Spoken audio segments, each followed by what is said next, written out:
नमस्ते साथियों। गांव सरकार की 121वीं कड़ी में मैं आज आपसे बातचीत करूंगा।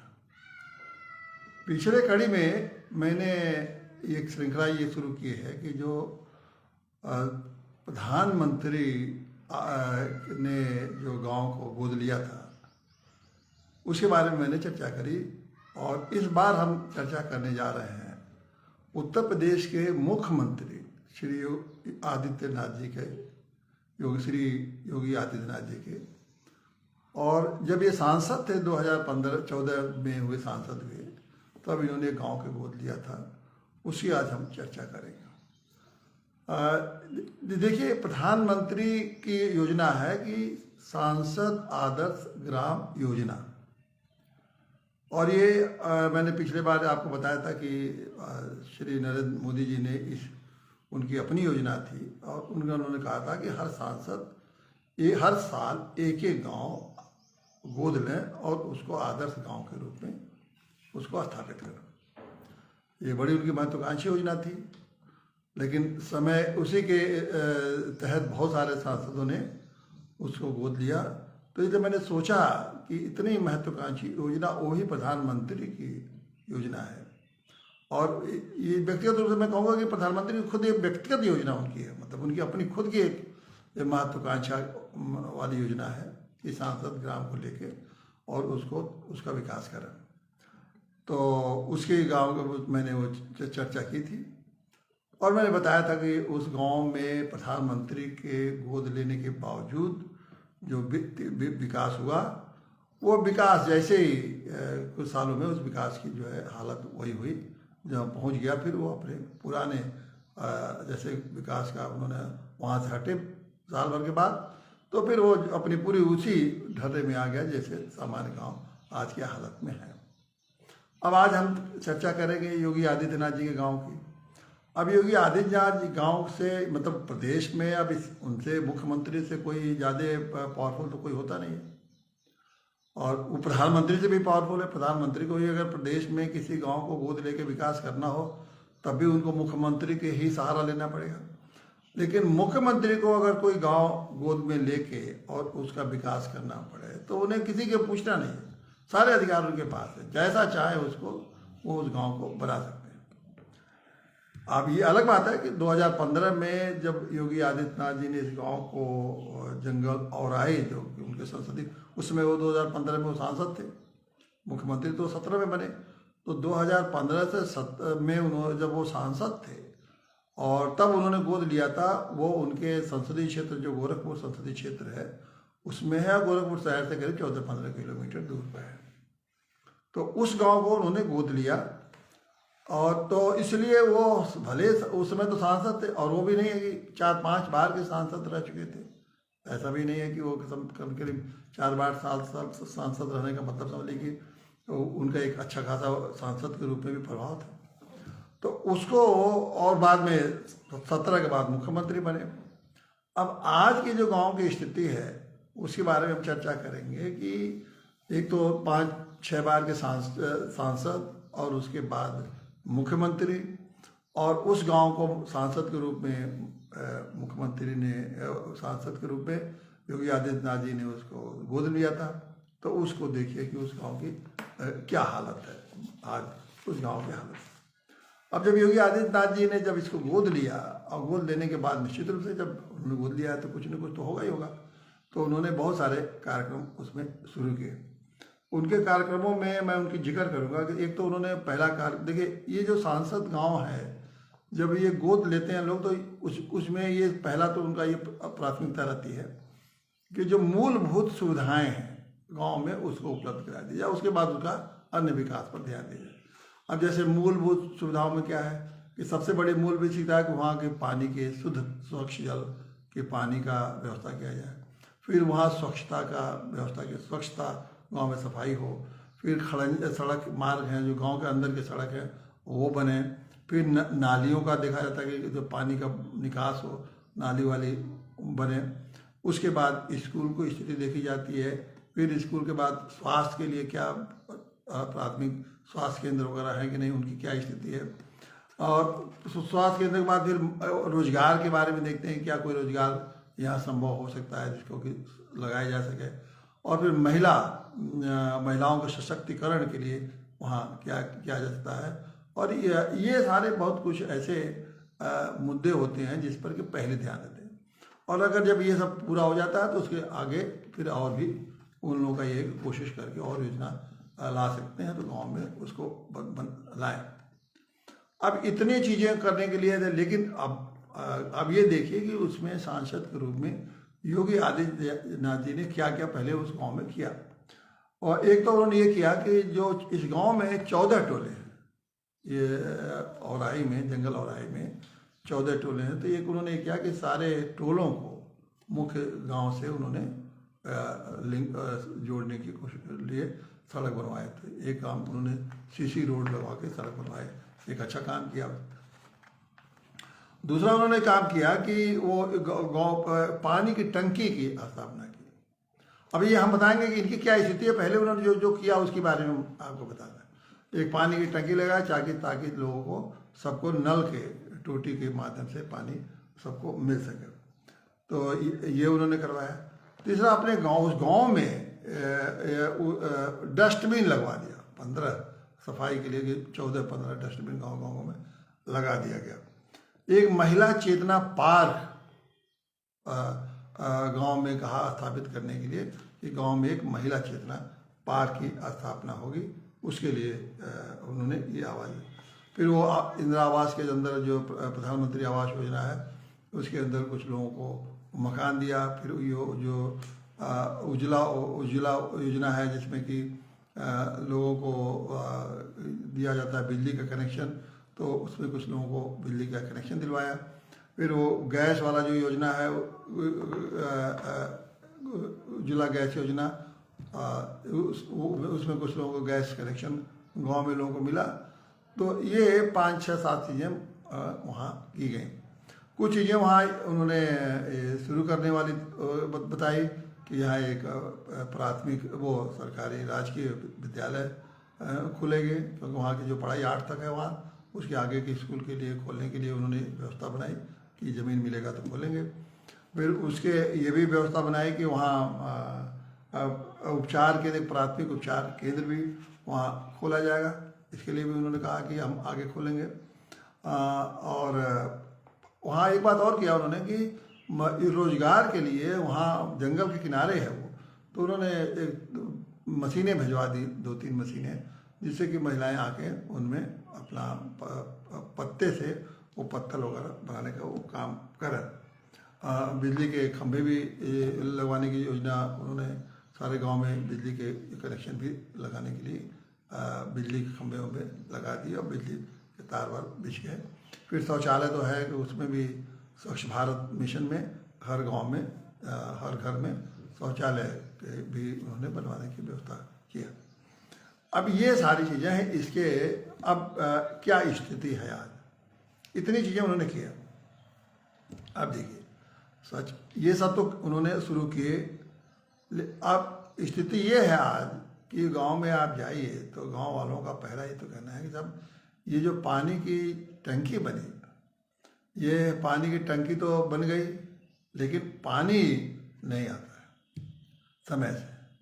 अब वो कहते हैं कि पानी समय से क्यों नहीं आता, जो ऑपरेटर है वही कहता है कि साहब समय से बिजली आती नहीं, और जब समय से बिजली नहीं आती तो टंकी भर नहीं पाता, इसलिए हम लोग समय से पानी नहीं दे पाते। एक तो पानी की टंकी एक समस्या। दूसरी पानी की टंकी की समस्या ये है कि पानी की जहाँ जहाँ नल लगे हैं उस जगह से पानी के निकास कहाँ जाएगा पानी, ये लोगों ने वहाँ वैसी कोई व्यवस्था है नहीं पानी के निकासी की।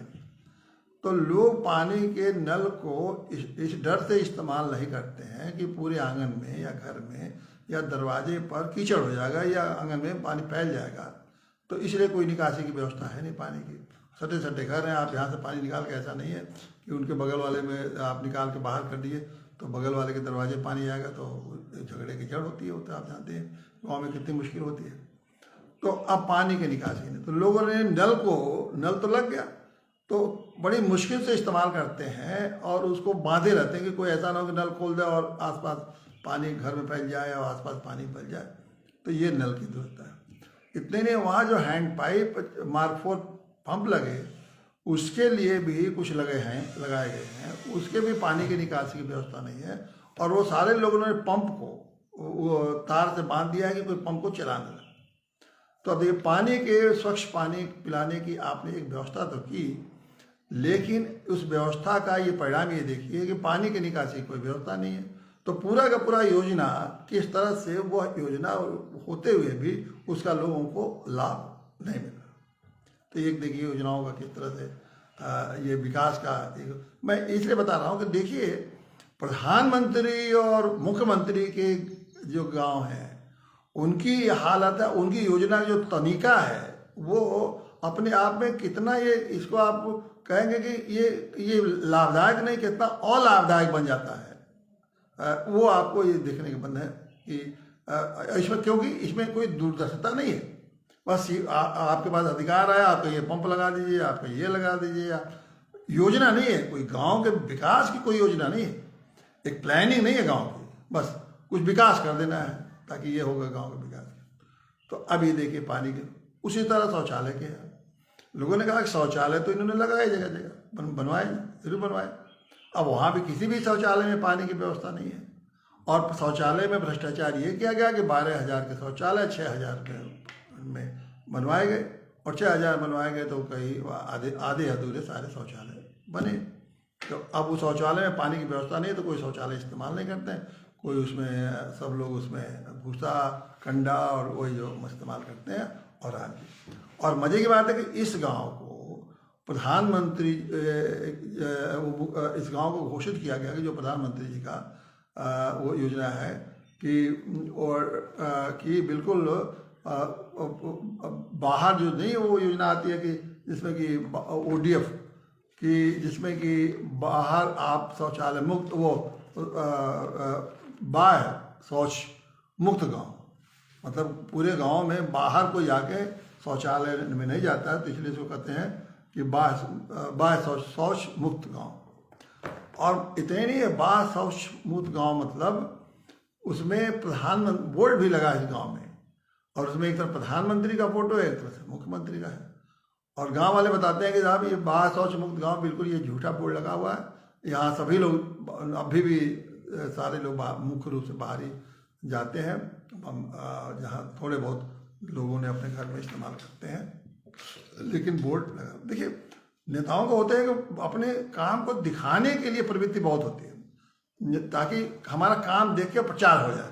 उनको ज़्यादा रुचि वास्तविक धरातल पर क्या हो रहा है इसमें रुचि नहीं रहती, क्योंकि हो भी नहीं सकती, उनका उससे क्या लेना देना, गांव से कुछ लेना देना है। उनके तो अपनी राजनीतिक सत्ता को बनाए रखने के लिए उनको चाहिए प्रचार, और उनको चाहिए लोगों में हमारा वो रहे छवि, उसकी ज़्यादा चिंता रहती है। तो उसी हिसाब से अब मुक्त हुआ या नहीं मुक्त हुआ, बोर्ड लग गए, प्रधानमंत्री की फोटो लगी, मुख्यमंत्री की फोटो लगी, इससे बड़ा अधिकारी तो कोई हो नहीं सकता। और फिर भी ये गांव वाले कहते हैं कि बिल्कुल झूठा बोर्ड है, ऐसा कुछ नहीं है। आज भी पूरे गांव में लोग जाके देखिए शौच मुक्त नहीं है, पूरा गांव बाहर ही शौच में करने जाते हैं लोग, पूरा गांव। ये वहाँ की स्थिति है। तो नाली की स्थिति आपने देख लिया। अब नाली, अब इसके बाद आइए नालियों की क्या स्थिति है। क्या नाली शुरू में बन गई और उसके बाद 2 साल महीने 3 महीने 6 बाद नालियाँ टूटने लगी, और फिर उसको रिपेयर करने वाला कोई नहीं मिला। आज पूरे गांव में पानी जब भी बरसात होती है ना, में पूरा गांव बच जाने लगता है गंदगी, नालियों की गंदगी। अब इसके नाते उन्होंने ये भी क्या किया कि उन लोगों ने जहाँ नल लग गए हैं तो उन्होंने नल के लिए अपने पानी कहाँ जाए, तो अपने दरवाजे पर उन्होंने गड्ढे खोल दिए। अब दरवाजे पर गड्ढा जब खोद दिए हैं तो पानी गड्ढे में जाती है। अब गड्ढे में जब दरवाजे पानी जाती है तो अब आप समझ लीजिए कि मच्छरों का वो डेरा हो गया। अब उसमें मच्छर होते हैं पूरे गांव में। स्वच्छता के नाम, पानी पहले नहीं था, मतलब नल नहीं लगा था, तो कम से कम इतने मच्छर नहीं थे। लेकिन जब से ये नल की व्यवस्था आ गई है और नल के पानी आ गया तो लोगों को गड्ढे बना के लोगों ने सामने बना रखे हैं, वहाँ मच्छरों के रहने के लिए उन्होंने एक तरह से मकान बना दिया है, मच्छरों का मकान। सबके दरवाजे पर एक मच्छरों का बस्ती बन चुकी है। समझ लीजिए ये हालत वहाँ के गाँव के लोगों को मच्छरों से। अब देखिए होना क्या चाहिए था, अगर आपने ये सब किया तो ड्रेन सिस्टम डेवलप कर पहले बनाते। इसके पहले कि आप नल बनाइए, पानी लगाइए, पहले गांव का एक ड्रेन सिस्टम, कोई बहुत बड़ा गांव तो है नहीं, 5,000 की आबादी है और मान लीजिए और छोटे छोटे गांव हैं, टोले हैं, तो एक ड्रेनेज सिस्टम बना के तब इसको आप काम करते तो ये बिल्कुल सफल योजना होती। लेकिन ड्रेनेज सिस्टम बना देते, नल के पहुँच देते और सारे गांव घर घर में वो लगवाते पाइप, और उसके साथ सभी शौचालय में नियम कर देते कि पाइप लगना जरूरी है। तो शौचालय की भी योजना अच्छी चलती, पानी की भी अच्छा चलती और गांव अपने आप में साफ सुथरा रहता और ड्रेनेज सिस्टम रहता। तो ये जो नालियां हैं, जो बाहर ऊपर ऊपर नालियां बनाई, इसकी जरूरत नहीं रहती और रोज नालियों को टूटने और उसके बजाने की जरूरत नहीं रहती और ये मच्छरों से भी मुक्ति मिलती।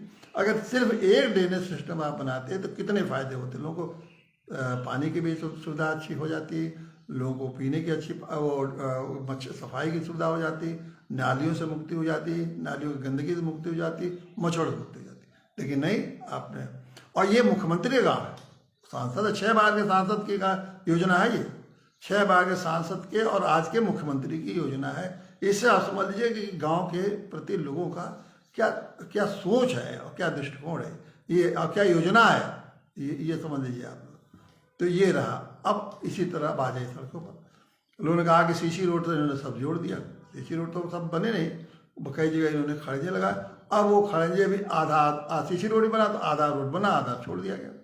तो जो एक गांव, एक टोले से दूसरे टोले के लिए, तो वो भी कुछ खड़ंजे टूटे हुए हैं, कुछ ये टूटे हुए हैं। फिर दूसरे लोग फिर वो सांसद रहे, मुख्यमंत्री तो सांसद होने के बाद हट गए अपना, उनको दूसरे कामों में लग गए, तो उस गाँव को उन्होंने, उसकी हालत ये होगी जो रोड है वो भी टूटे फूटे रोड होगा। जमीन गांव वालों ने दिया, हमारे गांव में एक स्कूल खोल दीजिए सरकारी, जमीन पड़ी हुई है, स्कूल खोलने वाला कोई नहीं है। उन्होंने फिर एक प्राथमिक स्वास्थ्य का जमीन दान दिया गांव वालों ने मिलकर जुटा के, कि कई लोगों ने मिलकर कि यहाँ प्राथमिक स्वास्थ्य केंद्र कर दिया, उसका भी कोई काम नहीं हुआ।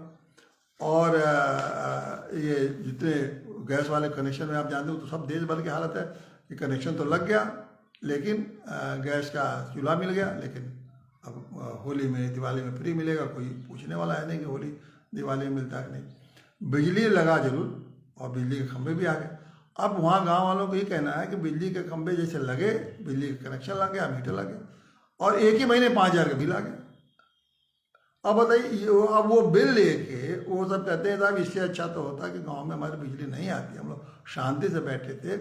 अब हम लोगों को 5-5 एक ही महीना बिजली नहीं हुई और उसमें कहीं 5,000 का बिल आ रहा है, कहीं 4,000 का बिल आ रहा, और हम लोग को दौड़ रहे हैं बिजली का, कोई पूछने वाला नहीं है कि इसका कैसे निराकरण करें। और हालत ये होगा कि हम लोग को जो चैन था वो भी छीन गया बिजली के चक्कर में, कि भैया कहाँ से हम देंगे और कहाँ दे पाएंगे, हम तो दे नहीं पाएंगे। जब दे नहीं पाएंगे तो बिजली नहीं आएगी, तो बिजली खंभे दिख रहे हैं, कनेक्शन भी दिख रहा है, लेकिन हम बिजली ख़त्म। और हमारे मन पर दबाव अलग है कि हम लोग का बिल है इतना बाकी है, और उस पर वो बिल बढ़ता ही जाएगा। सब गाँव वाले ये भी कह रहे थे वो बिल बढ़ता ही जाएगा, 5,000 का वो 1-2 दिन में उसका इंटरेस्ट बढ़ेगा, 6,000, 7,000। मतलब हम लोग कर्जे के बोझ कभी बिजली का इस्तेमाल नहीं किए और बिजली के कर्जे के बोझ से अब दबते जाएं, और वही होता है इस गाँव में, कर्जे से अंत में सोसाइटी करना पड़ता है। उनकी हालत, मतलब एक अच्छी खासी ज़िंदगी जी रहे थे बिना बिजली के, उनकी ज़िंदगी को आपने ऐसे तनाव में डाल दिया कि उनको न जीना अच्छा लगता है न मरना अच्छा लगता है। ये हालत में उनको आपने पहुंचा दिया। पार्क की बता रहे हैं, अब वो एक महिला चेतना पार्क बना। गांव वाले कहते हैं कि साहब महिला चेतना पार्क गांव के बाहर एक जगह है, उसको उन्होंने कह दिया ये महिला चेतना पार्क है। अब उसमें न जंगल भरा हुआ है, कुछ कोई चीज पार्क नहीं बना। अब उसमें गांव के लोग उपली पाते हैं, औरतें जो हैं वो उपली पाती हैं, और उसमें वही चेतना पार्क के नाम पर वो वैसे ही वो बना हुआ है। कितना कहते हैं जाके देखिए, जब वहाँ से कहीं अगर दिखाई दे दे तो कुछ कहीं एक पेड़ भी नहीं लगा उसमें, बल्कि उसमें कुछ पेड़ थे उसको कटवा दिया, उस जगह पे कुछ पेड़ थे उसको कटवा के विकास करने के लिए उसको भी कटवा दिया गया। ये इस गांव की, और बाकी तो इस गांव में और कोई ऐसी चीज़ें इसमें हुई नहीं जिससे कि लगे कि रोजगार का हालत ये है कि वो जो पत्ती के मशीन जो उन्होंने भेजा, तो 3 मशीन भेज दिया, उनके वहाँ रखा हुआ है गांव में, और वहाँ कौन जाएगा पत्ता। अब सवाल है कि उनको प्रशिक्षण हो जाना चाहिए, पत्तल बनाएंगे, पत्तल के खरीदने वाले होना चाहिए। महिलाएं जाके पत्तल बनाएं तो जो कौन खरीदेगा, कौन बेचेगा, उसकी एक चेन होना चाहिए ना, कि वो पत्तल की मशीनें बनी हुई हैं। जो 12-14 डस्टबिन लगाए गए गांव में, वो सब डस्टबिन जब लगे तो सब जगह लग गए, और डस्टबिन मैंने कूड़ा फेंकने के लिए, अब छोटे छोटे में लगा दिए उन्होंने, पता नहीं किस तरह के डस्टबिन उन्होंने ऐसे क्यों बनवाया। किसी जरूर किसी ठेकेदार को दिया गया, वो ठेकेदार अपना 1 का 3 पैसा लगा के अपना जाके लगाया हुआ। अब वो डस्टबिन का किसी गांव में पता नहीं है कि डस्टबिन कहाँ है, और तो उनका भी वारा नहीं आ रहा, सफाया हो गया डस्टबिनों का। वो हमने तो बहुत गांव में देखा कि वो जो डस्टबिन लगाए इन्होंने, तो लोगों ने पहले महीना 2 महीना डर के मारे नहीं छुए लोग, उसके बाद सब ने डस्टबिन उठा लिया और उसमें अपने यहाँ घर पर रख लेते हैं, और उसकी कोई गेहूँ उसमें रखता है, कोई चावल रखता है उसमें, वो उसके गेहूँ और चावल रखने में घर में पहुँच जाए, और उसको कोई पूछने वाला नहीं है। कागज़ पर डस्टबिन लग गया, पेमेंट हो गया, उसके बाद डस्टबिन कौन करे, उसको कहेंगे प्रधान का जिम्मेदारी है देखना, तो प्रधान जिम्मेदारी पर कोई जाना है प्रधान को चोरी करिए तो प्रधान क्या करेगा, उनके खिलाफ FIR करेगा, क्या FIR करेगा तो दुश्मनी लेगा।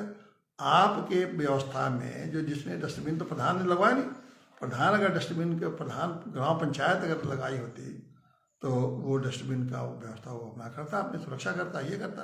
आपने सरकारी व्यवस्था से लगवा दी उसी तरह से, और डस्टबिन चुरा ले, वो जानता है प्रधान की तरफ चुरा के ले गए लोग, तो क्यों दुश्मनी करें। व्यवस्था रहती है उसके गांव पंचायत की, जैसे मैं गांव सरकारी करता हूँ तो उसकी सारी जिम्मेदारी रहती है, एक डस्टबिन कोई नहीं छूता, उसका ऐसी वो उस तरह की व्यवस्था बनाता, तो उस डस्टबिन की। तो ये सारा का सारा ये आप देखिए कि मुख्यमंत्री जी के ये योगी आदित्यनाथ जी के गोद लिए गांव की यह दुर्दशा मैं कहूँगा, यह हालत है। आप देखिए मुख्यमंत्री जी ये योगी आदित्यनाथ जी सांसद के बाद 14 में मिले, 17 में मुख्यमंत्री हो गए। अब उन्हें देश के विकास के लिए, औद्योगिकरण प्रदेश के विकास के लिए बड़े जोश खरोश के चिंता हुई, और उन्होंने तो हम क्या कर रहे हैं उसके बारे में नहीं जाने, लेकिन हम 1-2-3 बातें जो इसलिए बनाऊंगा, मैं इसलिए बताना चाहता हूँ कि नेताओं का जो दृष्टिकोण है वह गांव के प्रति कितना उपेक्षित है, उसलिए मैं इसका संदर्भ देना चाहता हूँ। कितना उपेक्षित है, उनको गांव को क्या समझते हैं। वो समझते हैं कि आज जिस जगह 5000 लोग रह रहे हैं उनको भी संविधान ने मौलिक अधिकार दिया है, उनको भी स्वास्थ्य का, शिक्षा का, पर्यावरण का, रोजगार का, सब प्रकार उनको भी अधिकार है। लेकिन उनके प्रति क्या रवैया है नेताओं का, चाहे कोई नेता हो, चाहे वो मुख्यमंत्री बन जाए, प्रधानमंत्री बन जाए, चाहे वो मिनिस्टर बन जाए, इस सारे नेताओं का, जब हम नेता कहते हैं तो समझिए सारे जो ये नेता चुन के जाते हैं उन सारे के सारे दृष्टिकोण, उनका नज़र क्या रहती है, छवि बनाने पर, सत्ता हासिल करने पर, और सत्ता जब मिल गया उसको बनाए रखने पर, और लोगों को किसी तरह से भरमाए रहने पर। अब देखिए, अब इन्होंने मुख्यमंत्री जी ने 18 में, आपको याद होगा, इन्होंने इन्वेस्टर समिट की कि भारत को, उत्तर प्रदेश को पूरा औद्योगिक राज्य बनाना है। अब देश भर के उद्योगपति आए, आपको याद होगा लखनऊ बड़ाभारी 2018 में हुआ, और प्रधानमंत्री भी आए, और उन्होंने कहा कि इसमें इतनी पूंजी लगेगी और इतना लगेगा, और सब बड़े बड़े उद्योगपति आके बड़ी बड़ी बातें कह के चले गए प्रदेश का। और आप देख लीजिए कि किस गांव में कितना, किस क्षेत्र में कितना लग गया। उसके बाद अभी तो आज 12 से 14 फरवरी तक तो लखनऊ आप देखे होंगे कि लग रहा था कि अब भारत, उत्तर प्रदेश तो अब वो ऐसा बनने जा रहा है कि यह चारों तरफ उद्योगी लग जाएंगे, और उत्तर प्रदेश तो अब भारत का क्या दुनिया में एक बड़ा भारी एक औद्योगिक प्रदेश बनने जा रहा है। और मुख्यमंत्री जी ने बड़ा एक ग्लोबल इन्वेस्टर समिट को ली, मतलब अंतर्राष्ट्रीय स्तर के लोग, तमाम देशों के लोग यहाँ आएंगे और उत्तर प्रदेश में इन्वेस्ट करेंगे। उन्होंने एक ग्लोबल इन्वेस्टर समिट बनाई, मतलब पूरे दुनिया के लोगों का एक जो निवेशक है वह उत्तर प्रदेश में आएगा। और उन्होंने कितना कहा कि 20,000 10 लाख करोड़ 10 लाख करोड़ सुनिए, 10 लाख का करोड़ उत्तर प्रदेश में इसका निवेश करेंगे। ये बड़ी अच्छी बात है। अब अभी इसी 2023 में अब 10 लाख करोड़ का, अब उसमें बात, अब इनके लिए इन्होंने ये भी बहुत बड़ी घोषणाएं की कि अब इनके लिए 20,000 एकड़ जमीन सुरक्षित है, आए लोग और अपना उद्योग लगाएं। उन्होंने कहा कि आप इस प्रदेश में ईज ऑफ डूइंग बिजनेस, मतलब आपको व्यापार करना हो तो कोई कठिनाई नहीं है, बिल्कुल सरलता से आपको सब करने दिया जाएगा, ईज ऑफ डूइंग बिजनेस। फिर उन्होंने कहा कि निवेश फ्रेंडली, निवेश फ्रेंडली का मतलब आपको जो निवेश करना चाहता है उसको दोस्ती रखा जाएगा, जो कहेगा उसे उसके हिसाब से कर दिया जाएगा। ये भी वादा किया इन्होंने कि लैंड लीज सिस्टम बनाया जाएगा और लैंड पूलिंग का सिस्टम, ज़मीनों को पूल करके बनाया जाएगा और एक्सप्रेस वे किनारे किनारे जितनी ज़मीनें हैं वो बहुत जल्दी एक्वायर करके आपको दे देगा। अब देखिए उद्योग का प्रदेश उद्योग बनेगा। मुख्यमंत्री जी का इतना बड़ा योजना, भारत का सबसे बड़ा औद्योगिक प्रदेश बनने तो बन गया, बनने जा रहा है। अब क्या बनेगा, ज़मीनें आप लेंगे, मैं बार बार कहता हूँ कि मुझे इसमें इसलिए बार बार संदेह होता है, ये सारे उद्योगपति आएंगे, आप किसानों की ज़मीन ले लेंगे और ज़मीन लेके कुछ थोड़ा बहुत बना के और फिर उनको भूल जाएंगे और 10-20 साल बाद उस ज़मीनों को आने बौने तौने जाओ और महंगे दाम पर उस ज़मीनों पर सब लोन लेंगे और लोन लेके थोड़ा सा उद्योग शुरू करेंगे और फिर कुछ तो होंगे ही, कुछ तो बनेंगे ही। 10-5%, मतलब अगर 100 लोग आएंगे तो 5 लोग परसेंट तो बना ही देंगे, 10%। 90% लोग ज़मीन हथिया के और उसका इस्तेमाल करके लोन लेंगे, उस पर ऋण लेंगे और ऋण लेने के बाद उस पर अपना दूसरा धंधा जो चला रहे हैं जिसको उसको विस्तार करेंगे, विदेशों में पूंजी अपना लगाएंगे और यहाँ को धीरे धीरे खुट दिखाने के लिए अपना करेंगे। अब आप 20,000 एकड़ ज़मीन इनको आप दे देंगे, सारे एक्सप्रेस वे के आस किनारे किनारे ज़मीनें आप इनको एक्वायर कर लेंगे, किसानों को बेदखल कर देंगे खेती बाड़ी में, किसानों को बर्बाद कर देंगे। लेकिन आप ये देखिए कि इनके लिए भी ईज ऑफ डूइंग बिजनेस आपने कर दिया। गांव के लिए ईज ऑफ डेवलपमेंट नहीं है। गांव में अगर एक आप मुख्यमंत्री होते हुए भी गांव में एक ड्रेनेज सिस्टम नहीं बना पाए, 15 से लेके 23 तक 8 साल में उस गांव में जिसको आपने गोद लिया एक ड्रेनेज सिस्टम नहीं बना पाए। उस गांव में आप एक छोटा पार्क जिसका कि आपने महिलाओं के नाम पर, जिन गांव को आपने महिलाओं के नाम पर पार्क बनवाया, महिला चेतना पार्क, वहाँ आप पार्क नहीं बनवाते। जिस गांव में आपने ये रोड नालियाँ बनवाई वो नालियाँ शुद्ध नहीं करवा पाए, प्राथमिक स्वास्थ्य केंद्र नहीं बनवा पाए, और अब जो है आप और इतनी बड़ी योजना आपकी तरफ आपका 10 लाख करोड़ का इंडस्ट्री लगाने के लिए आप बहुत उतावले हैं। लेकिन एक गांव के विकास के लिए आप में उतना उतावलापन नहीं है। क्यों नहीं? ये एक सोच है।